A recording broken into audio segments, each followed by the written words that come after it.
Apa keuntungan orang berselawat kepada Nabi sallallahu alaihi wasallam?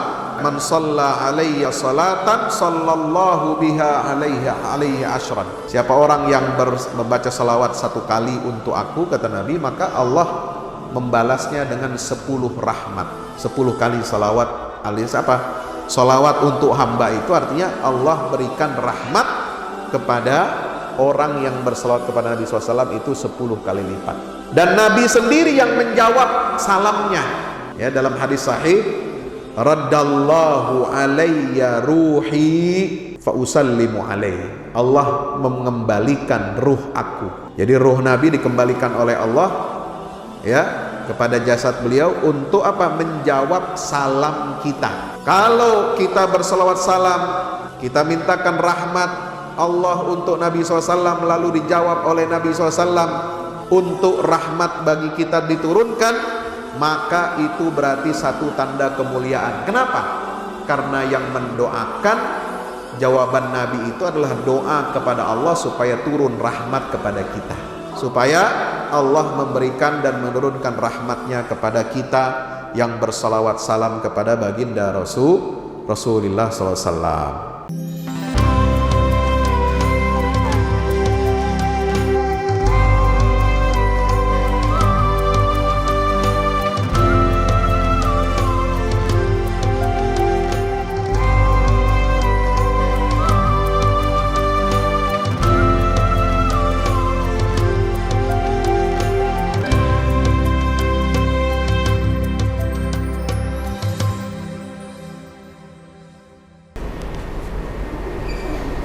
Assalamualaikum warahmatullahi wabarakatuh. Alhamdulillahi rabbil alamin, wabihi nasta'inu ala umuri dunya waddin. Salatu wassalamu ala ashrafil anbiya wa imamil mursalin, nabiyyina wa syafi'ina wa maulana Muhammad wa ala alihi wa ashabihi wa man tabi'ahum bi ihsanin ila yaumiddin. Subhanaka la ilma lana illa ma 'allamtana innaka antal alimul hakim wa qur rabbi zidni ilma. Hadirin hadirat jamaah kaum muslimin dan muslimat yang insyaallah kita semuanya mudah-mudahan senantiasa diberikan rahmat, ampunan dan ridha Allah Subhanahu wa taala. Puji syukur, marilah kita sama-sama panjatkan kehadirat Allah Jalla Jalaluhu Subhanahu wa ta'ala, karena dengan taufik dan hidayahnya kita dapat melaksanakan ibadah maghrib pada sore hari ini, memasuki malam yang ke berapa ini? Bulan Sya'ban, malam ke-10.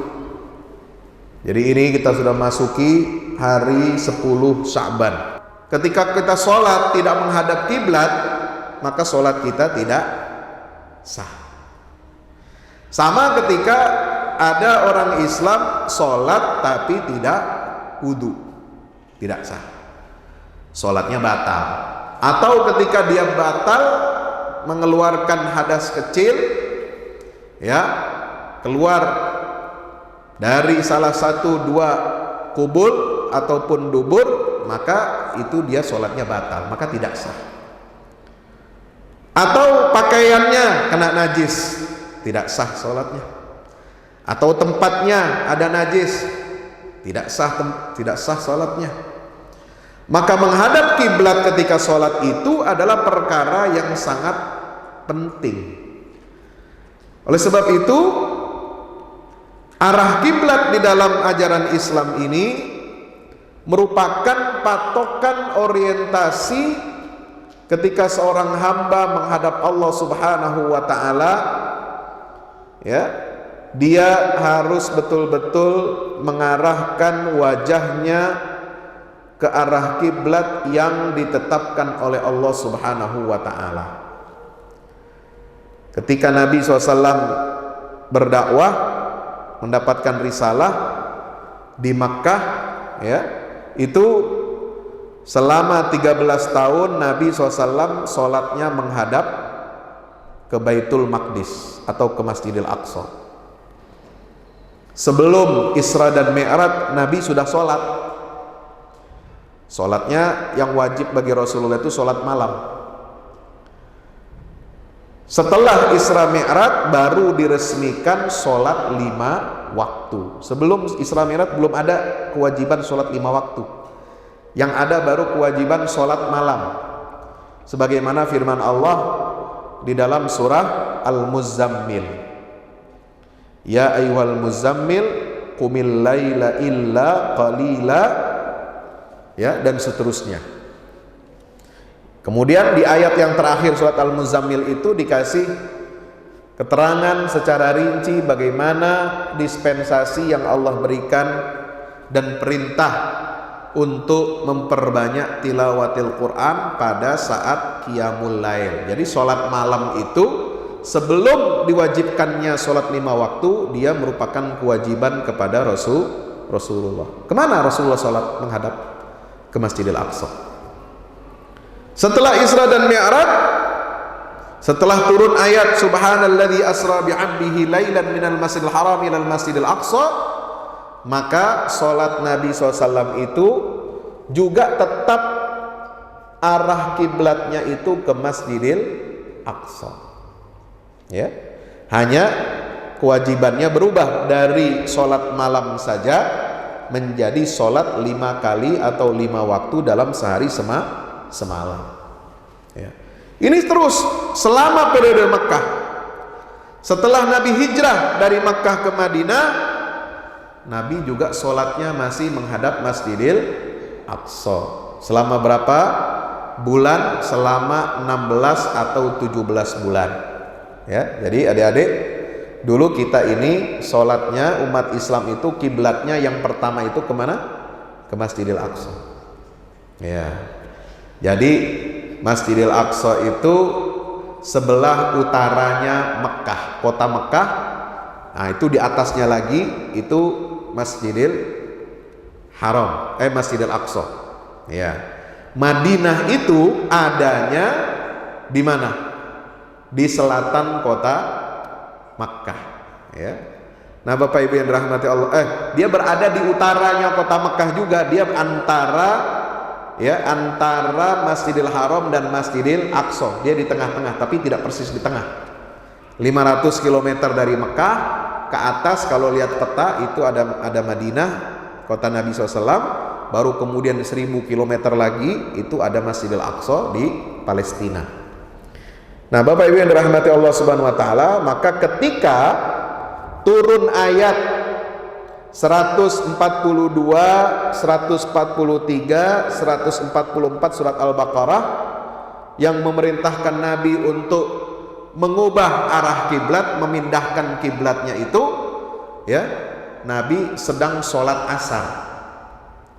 Nabi sedang sholat asar tanggal 13 bulan Sya'ban. Nabi sedang sholat asar, menghadapnya ke mana? Ke Masjidil Aqsa. Ya, jadi menghadapnya ke utara dari Madinah. Setelah turun ayat ini, qad nara taqalluba wajhika fis sama falanuwalliyannaka qiblatan tardaha fawalli wajhaka syatral Masjidil Haram. Maka Nabi berubah. Ya, saya contohkan, ini ilustrasi saja.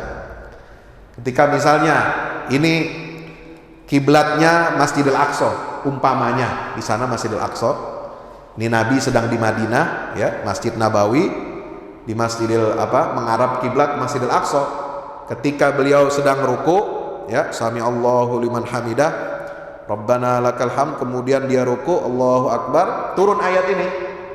Kemudian disuruh pindah ke Masjidil Haram, maka beliau berputar. Ya, sholatnya dalam rakaat yang sama, ya. Jadi tidak perlu membatalkan sholat, tidak perlu mengulang sholat dari awal. Itu yang terjadi, ya.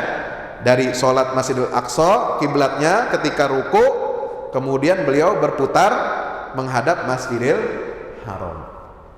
Ya, itu kisahnya dalam sejarah yang ada di dalam buku-buku sirah nabawiyah. Nah,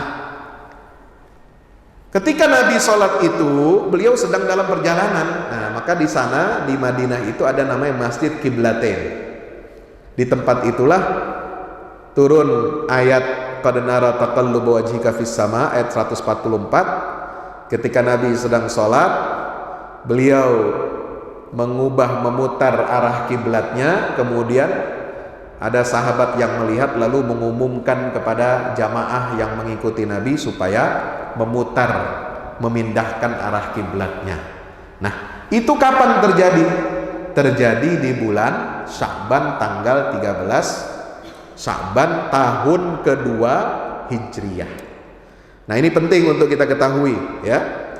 Kenapa perubahan arah kiblat ini penting? Ini menandakan pemindahan arah orientasi dari Masjidil Aqsa ke Masjidil Haram itu artinya mengembalikan kiblat umat Islam sedunia, kiblatnya para nabi dan rasul yang tadinya dari Masjidil Aqsa itu ke Masjidil Haram, kembali ke titik asal, titik mula rumah yang dibangun pertama kali oleh Nabi Ibrahim untuk menyembah Allah, mentauhidkan Allah, itu adalah Masjidil Haram, ya. Inna awwala baitin wudi'a lin-nasi lalladzi bi Bakkata mubarakan wa hudan lil alamin.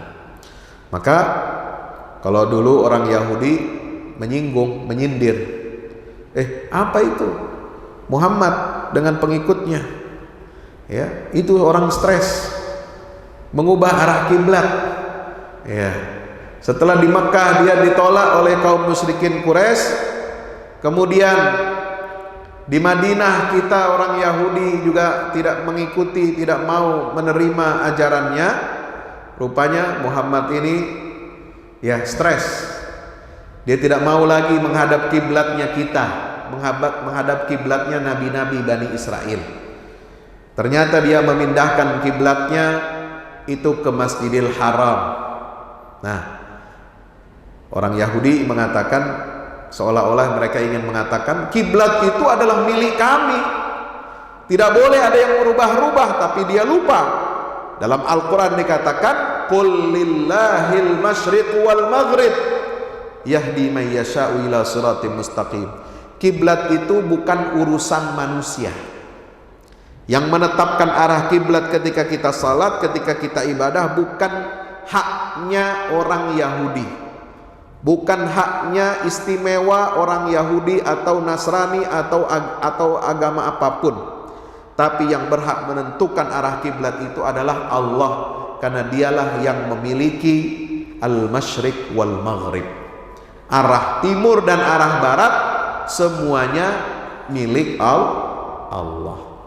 Kalau Allah mau cabut, ya, arah kiblat itu dari Masjidil Aqsa dipindah ke Masjidil Haram, yaitu haknya Allah, bukan haknya manusia. Apalagi orang-orang Yahudi yang sok suci, sok paling benar, sok paling pinter, sok paling hebat. Mereka mengatakan nahnu abna'ullahi wa hibba'uh, kami ini adalah putra-putra Allah dan kekasih-kekasihnya, ya. Lan tamassanan naru illa ayyaman ma'dudah. Orang Yahudi mengklaim bahwasanya kami tidak akan, ya, terkena jilatan api neraka kecuali hanya hari-hari tertentu. Nah, ini sifat sombongnya Yahudi. Karena mereka sombong, dan sebelumnya mereka banyak membunuhi para nabi Bani Israel, banyak mengkhianati ajaran nabi-nabi yang Allah utus ke tengah mereka. Maka setelah Nabi Isa alaihi salam, setelah peristiwa penyaliban, yang mana Allah mengatakan dalam Al-Quran yang disalib itu bukan Nabi Isa tetapi orang yang diserupakan wajahnya dengan Nabi Isa, maka dicabutlah hak istimewa Yahudi itu, hak istimewa Bani Israel. Kemudian Nabi akhir zaman dipilih oleh Allah, itu diutus dari kalangan suku Quraisy, keturunan Nabi Ismail alaihi salam. Ya, ini kisahnya. Maka itu diubah arah kiblatnya. Maka ini penting. Jadi kiblatnya umat Islam bukan ke Yerusalem, bukan ke Al-Quds, bukan ke Baitul Maqdis, tapi kiblat kita adalah ke Masjidil Haram menghadap Ka'bah, yaitu Baitullah. Dan ini berlaku sampai hari kiamat. Alhamdulillah. Yang kedua, keutamaan bulan Sya'ban ini, Bapak Ibu yang dirahmati Allah Subhanahu wa taala, adalah Nabi memperbanyak, ya, bulan Sya'ban ini kata Nabi SAW itu adalah bulan diangkatnya amal perbuatan kita seorang hamba. Jadi dalam catatan amal setahun, ya, itu amal itu dilaporkan kepada Allah dalam setahun itu terjadinya pada kapan? Bulan Sya'ban. Ya.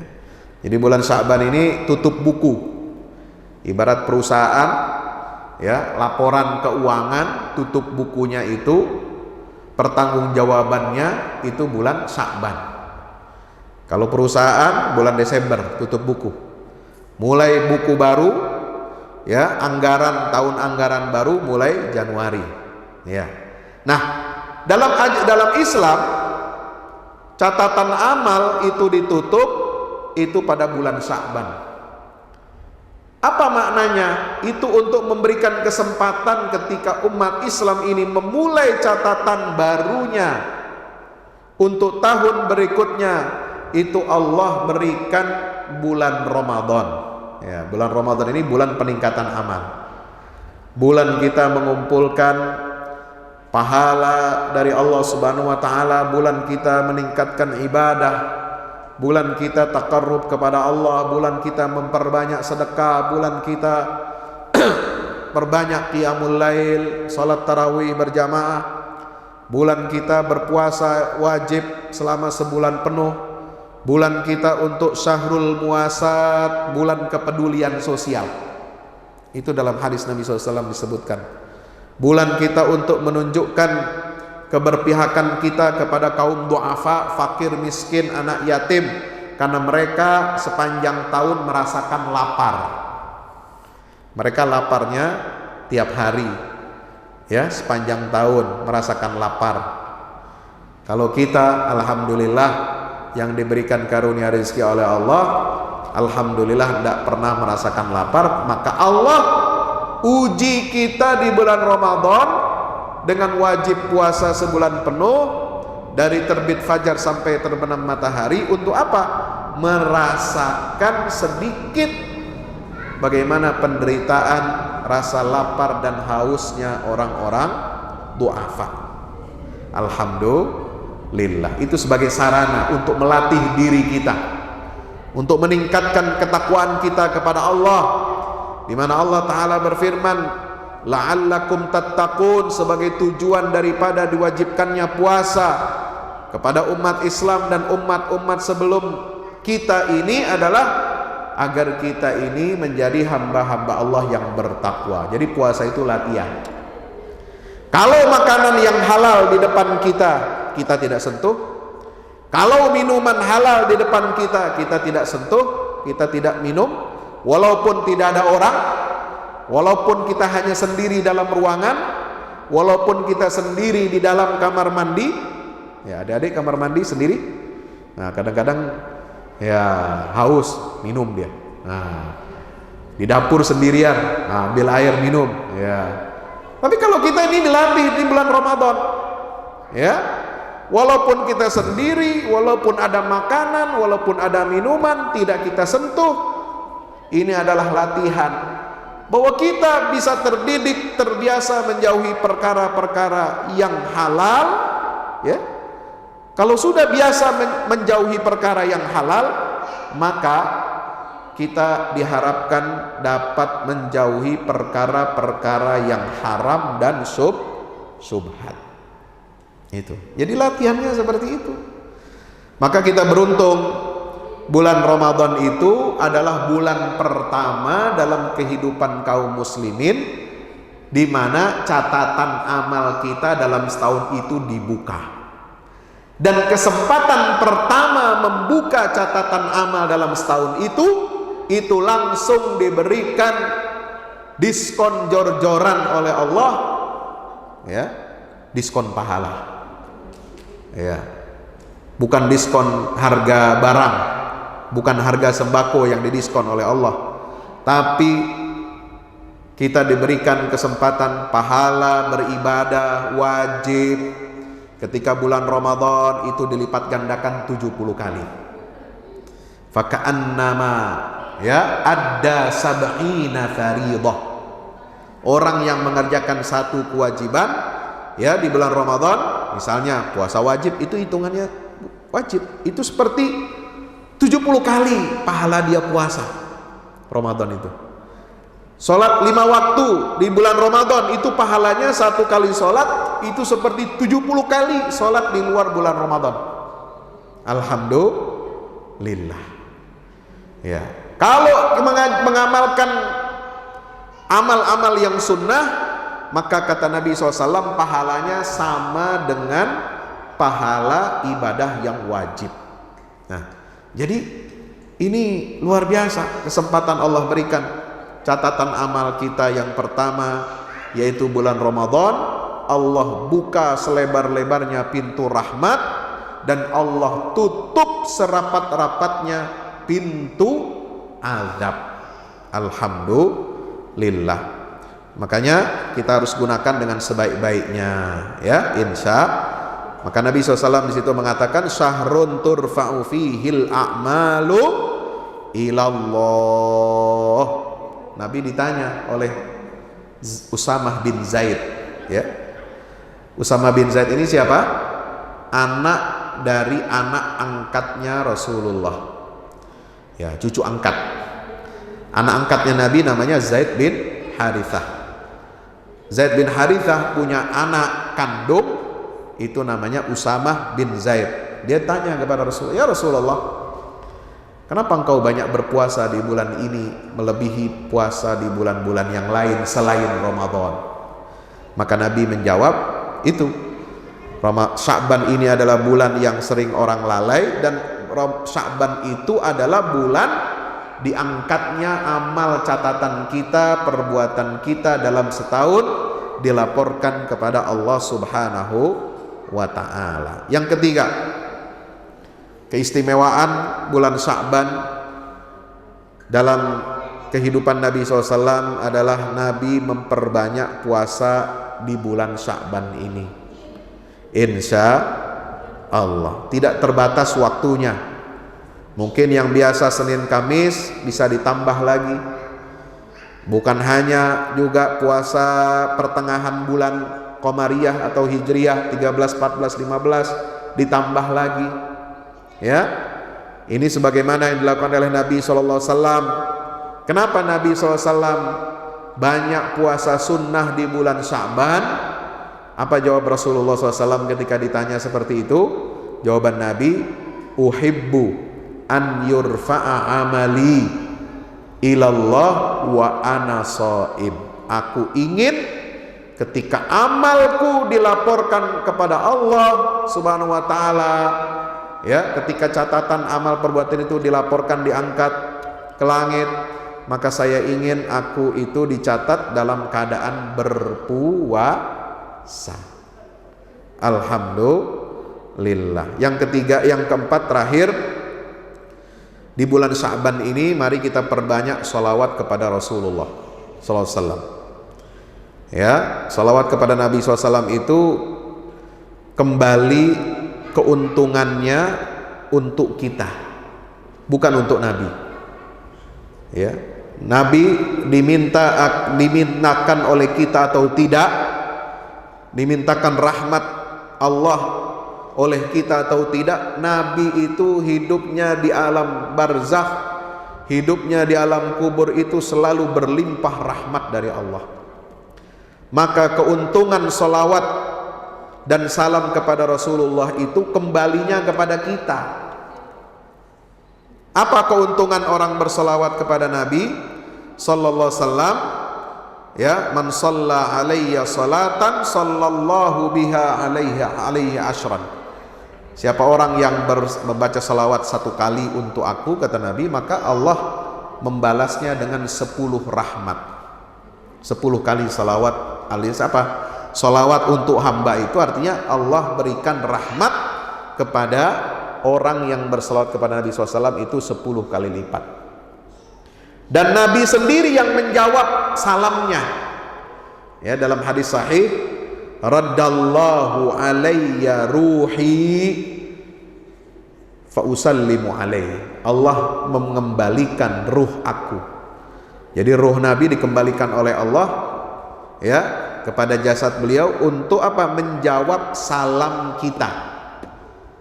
Kalau kita berselawat salam, kita mintakan rahmat Allah untuk Nabi SAW, lalu dijawab oleh Nabi SAW untuk rahmat bagi kita diturunkan, maka itu berarti satu tanda kemuliaan. Kenapa?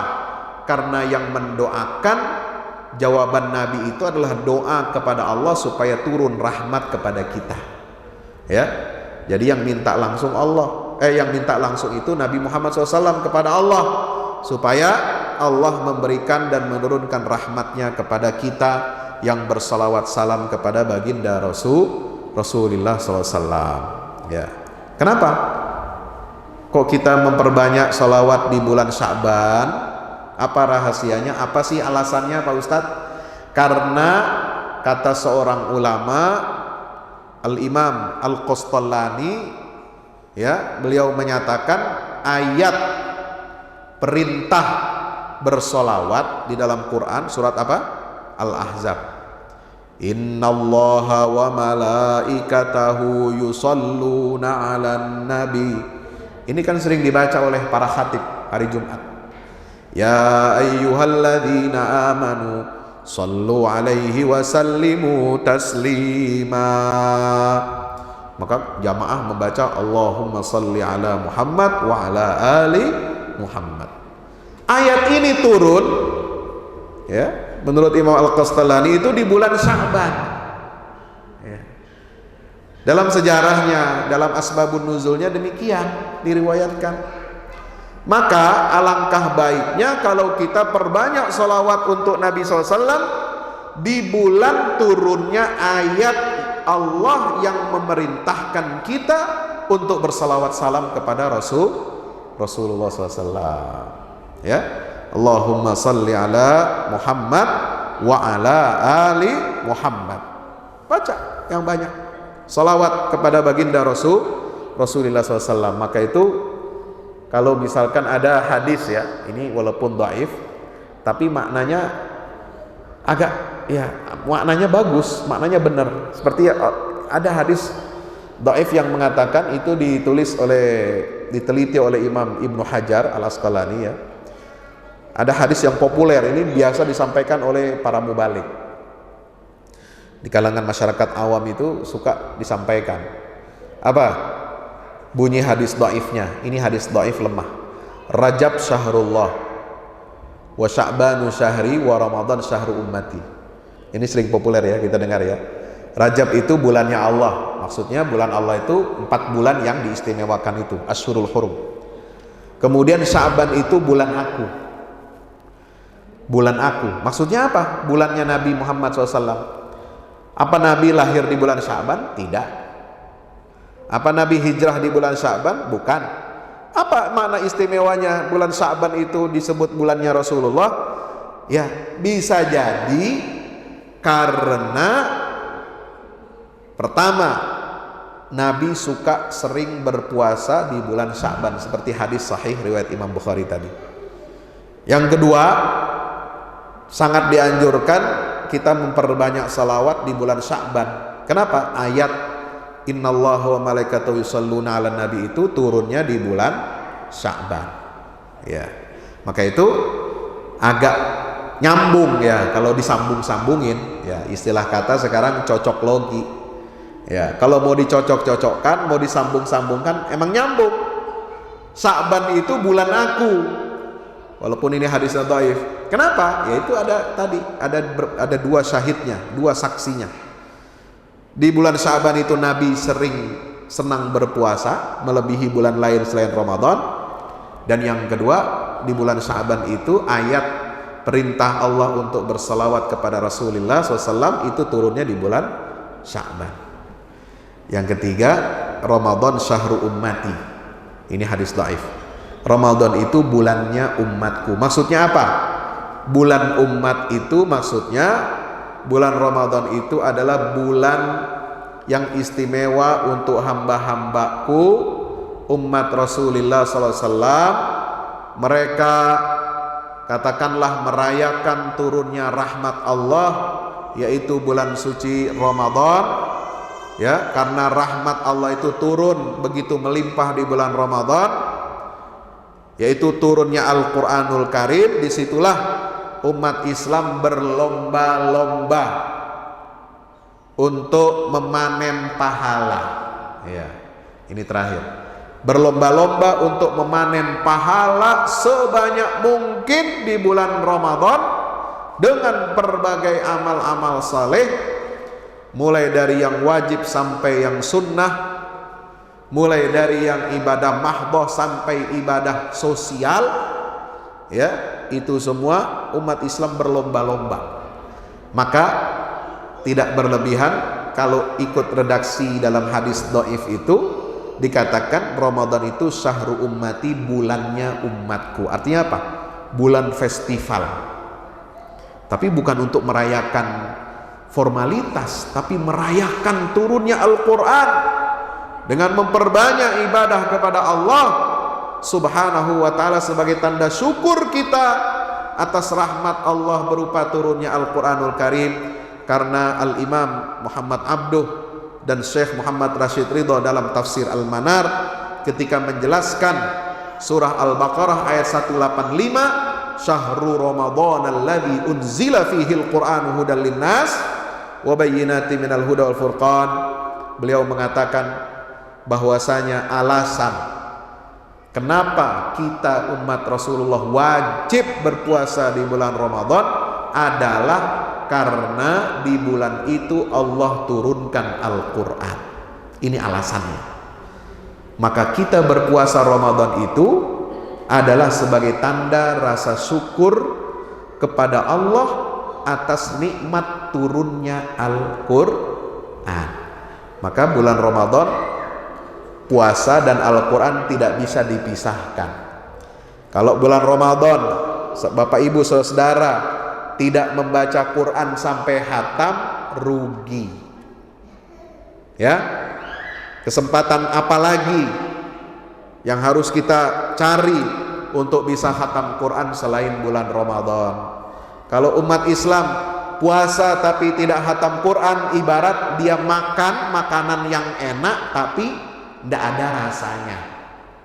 Ya, makan enak. Apa makanan enak di sini di Makassar? Coto. Tapi tidak ada garamnya. Bagaimana rasanya? Hambar. Ya.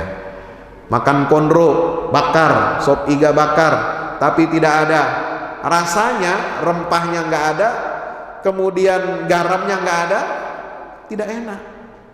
Demikian pula kalau Ramadan tanpa Al-Quran, Ramadan kita tidak khatam Quran, Ramadan kita tidak sedekah Al-Quran, Ramadan kita tidak perhatikan Al-Quran, maka Ramadan itu seperti hampa nilainya bagi kita umat Islam. Mudah-mudahan kita semuanya senantiasa diberikan petunjuk oleh Allah, dapat mengisi hari-hari di bulan Sya'ban dan Ramadan ini dengan sebaik-baiknya, dengan amal-amal terbaik, dengan sedekah-sedekah terbaik, dengan tilawah-tilawah Quran yang terbaik.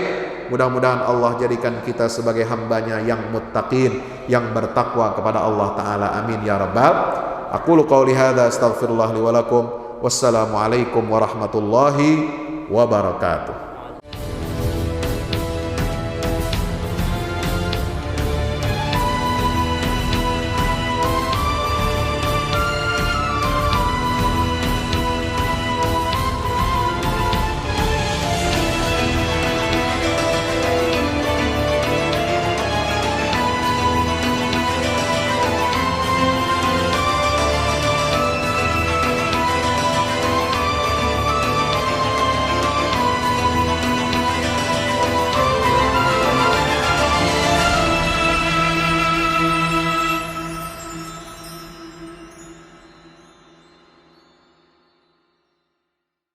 Assalamualaikum warahmatullahi wabarakatuh. Alhamdulillah kita udah selesai pengecoran rooftop ya. Itu apa? Tangga buat ke bawah. Yang ini di atas buat toren 2 biji. Ini semua udah dikeliling tembok. Ya, ini untuk lantai paling atas buat futsal, buat jemuran, buat apa, tanaman hidroponik juga ntar insya Allah ya. Terus support ya teman-teman. Alhamdulillah terus selesai pengecorannya semuanya ya. Ini progres kita terbaru, dan jadi buat olahraga, buat utilities ya, multiguna. Nah, kita turun sini semua. Ini lantai 3. Ini untuk asrama. Ya, untuk kamar-kamar. Untuk kamar-kamar dan nah, di situ musola. Nanti di situ musola ya. Ini kamar-kamar dan musola buat santri-santri tahfiz kita insyaallah.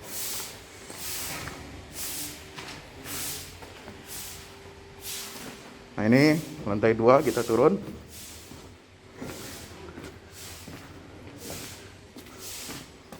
Ini untuk kelas-kelas ya.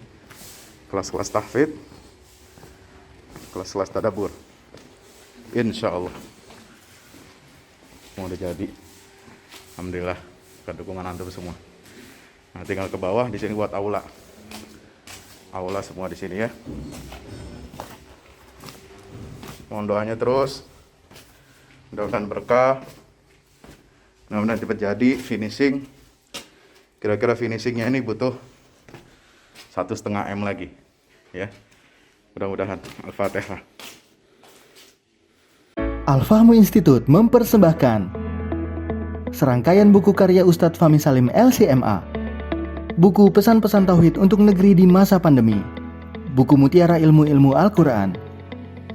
Ada diskon 20% untuk buku tafsir sesat 58 esai kritis wacana Islam di Indonesia dan buku kritik terhadap studi Al-Quran kaum liberal. Anda dapat memesannya melalui layanan WhatsApp di nomor 08777 063 7192 dengan format pemesanan ketik nama, alamat lengkap, nomor handphone, dan jumlah buku yang diorder. Ongkos kirim di luar harga buku dan menyesuaikan wilayah dengan paket standar. Lampirkan juga bukti transfer Anda ke rekening BNI Syariah di 0631 748573. Tunggu apa lagi? Pesan sekarang.